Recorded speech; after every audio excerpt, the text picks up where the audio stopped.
বিসমিল্লাহির রহমানির রহিম। হে সমস্ত জগতবাসী, আজ আমি শামীম আলী চিশতি আপনাদের সামনে যে আলোচনাটি নিয়ে হাজির হলাম, সেই আলোচনাটি অবশ্যই বোঝার বিষয়, এবং না বুঝে কিন্তু এই আলোচনাটি অর্ধেক বা একটু শুনলে তখন ভিতর থেকে গীবতের সৃষ্টি হয়ে মুখ দিয়ে বের হয়ে যাবে। তখন কিন্তু কোরআনে এসেছে, গীবতকারী, নিন্দাকারী মৃত ভাইয়ের মাংস খাওয়ার সমান।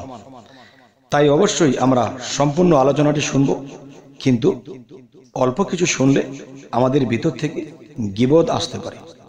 তবে আজকের হেডলাইনে যা পাওয়া গেল সেটি হলো কি, যে আপনি পেয়েছেন যে আল্লাহ কি ধোঁকাবাজি করে।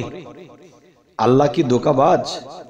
না, আল্লাহ ধোঁকাবাজ নয়, কিন্তু মানুষের কর্ম, মানুষের কাণ্ডকীর্তি, মানুষের জ্ঞানের প্রসারতায় যদি সেই জ্ঞানের প্রসারতা যদি অন্ধকারের দিকে চলে যায়, তখনই মানুষের দ্বারাই আল্লাহ ধোঁকাবাজ এরকম জিনিসটা কেমন এসে যায়। আসলে কিন্তু না, আল্লাহ কখনো ধোঁকাবাজি করেন না, আল্লাহ সঠিকটাই করেন, কিন্তু আমরা ধোঁকাবাজির জ্ঞান নিয়ে আমরা এগুলো করি। তাই বলতে চাই, হে সমস্ত জগতবাসী, দেখুন যে একটি জায়গাতে বলা হয়েছে যে একজন পুরুষ যদি আল্লাহর পথে কামিয়াবি হয়, তাহলে সেই পুরুষকে 70টি হুর দেওয়া হবে। তো 70টি হুর যদি দেওয়া হয়, তাহলে এখানে বিষয় হলো, আমাকে কোনো মহিলা বা নারীর যে একটা গ্রুপ আছে, তারা আমাকে জানালেন এই হাদিসটির মধ্যে তো স্বার্থবাদিতা এবং সমান বিচার হলো না, এবং স্বার্থপর রয়ে গেল। সেটা কেমন? সেটা হলো, যারা যেই মানুষ যখন আল্লাহর কাজ করবে বা আল্লাহর পথে ইবাদত করবে, তাহলে তাদেরকে 70টি হুর মানে কি সুন্দরী নারী দেওয়া হবে। তাহলে একজন নারী যখন কামেলাতে হবে, আল্লাহর পথে ইবাদত করে আল্লাহকে সন্তুষ্ট করবে, তাহলে আল্লাহ তাদেরকে কয়টা সুন্দর পুরুষ দেবেন, এটা কিন্তু উল্লেখ নেই।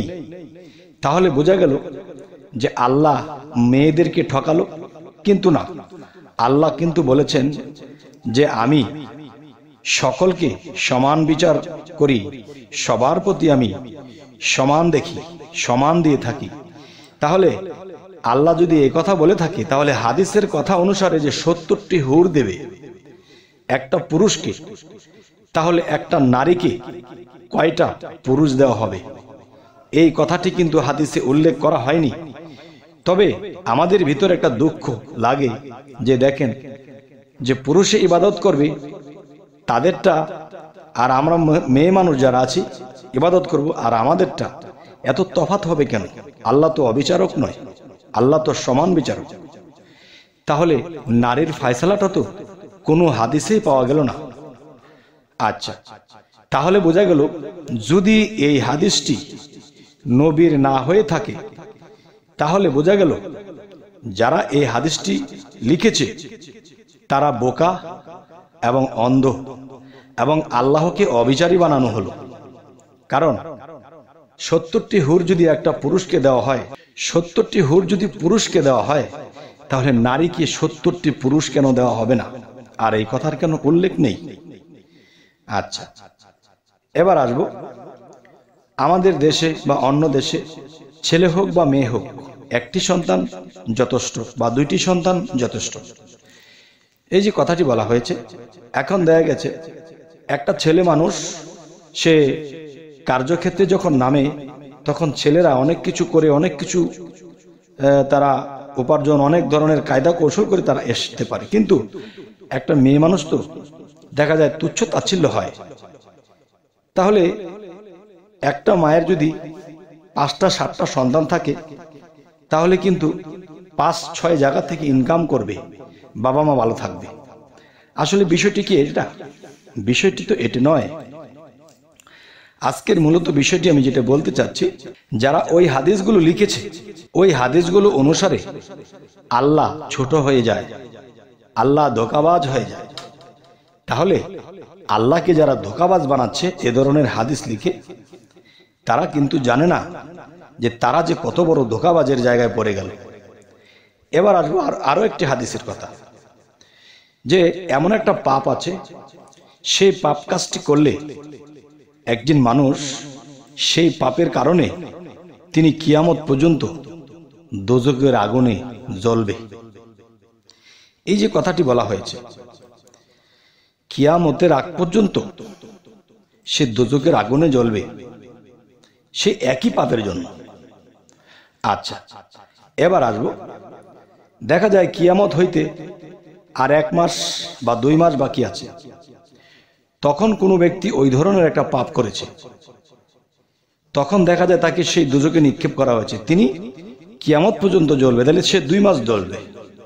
আর যে 1 কোটি বছর আগে এই পাপটি করেছিল, সে 1 কোটি বছর যাবৎ এই আগুনে জ্বলতেই আছে। তার মানে একই পাপের জন্য কেউ কোটি কোটি বছর জ্বলতেছে, আবার কেউ কিয়ামতের 2 মাস আগে করেছে, সে মাত্র 2 মাস আগুনে জ্বলবে। তাহলে অপরাধ একটা, বিচার কিন্তু 2 রকম হয়ে গেল। আর এই ধরনের হাদিস কে লেখে? এই ধরনের হাদিস বিশ্বাস করলে আল্লাহ হয়ে যাবে আমাদের কাছে অবিচারক। এখন আপনারা কি বলেন? আমার যুক্তিতে কি আমি খারাপ বলেছি? একটা পাপ, সেই একই রকম পাপ করে কোটি কোটি বৎসর জ্বলবে আগুনে, আবার সেই একই পাপ সে কিয়ামতের 1-2 মাস আগে করেছে, সে 2 মাস জ্বলবে। এটা কি আল্লাহর বিচারে হয়? এটা কোনো সাধারণ মানুষও তো এ ধরনের বিচার করবে না। তার চেয়েও নিকৃষ্ট তারা যারা এ ধরনের হাদিস বর্ণনা করেছেন এবং যারা এগুলা বিশ্বাস করতেছেন, তারাও ধোঁকাবাজির পথে রয়ে গেছেন। তবে হে সমস্ত জগতবাসী, জানি না আমার এই আলোচনা আপনাদের হয়তো ভালো লাগছে, কারো ভালো লাগছে না।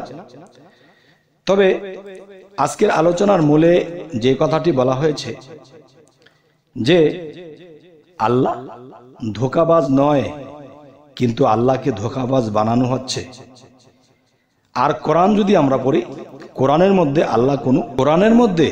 আল্লাহ কোনো এরকম কথা বলেননি, 9-6 কথা বলেননি, স্ট্রেট কাট যা বলেছে তাই। আর আমার কথা হলো, হাদিস তো দেখা গেছে নবীর কালের যে হাদিস, সেগুলো তো অনেক হাদিস গুম করা হয়েছে। আবার কোরআনের আয়াতের মধ্যে অনেক আয়াতই খুঁজে পাওয়া যায় না। এগুলা কে করেছে, কারা করেছে? তাহলে কি বলবো আর। তবে যাই হোক, এই সমস্ত জগৎবাসী, আমাদের এই আলোচনা যদি আপনাদের ভালো লাগে তো অবশ্যই সাবস্ক্রাইব করে নেবেন, এবং ভালো আলোচনা যেন সামনে আপনাদেরকে দিতে পারি, অবশ্যই আমাদেরকে কমেন্ট করবেন কি ধরনের আলোচনা চাইছেন। তো সকলেই ভালো থাকবেন। আল্লাহ হাফিজ।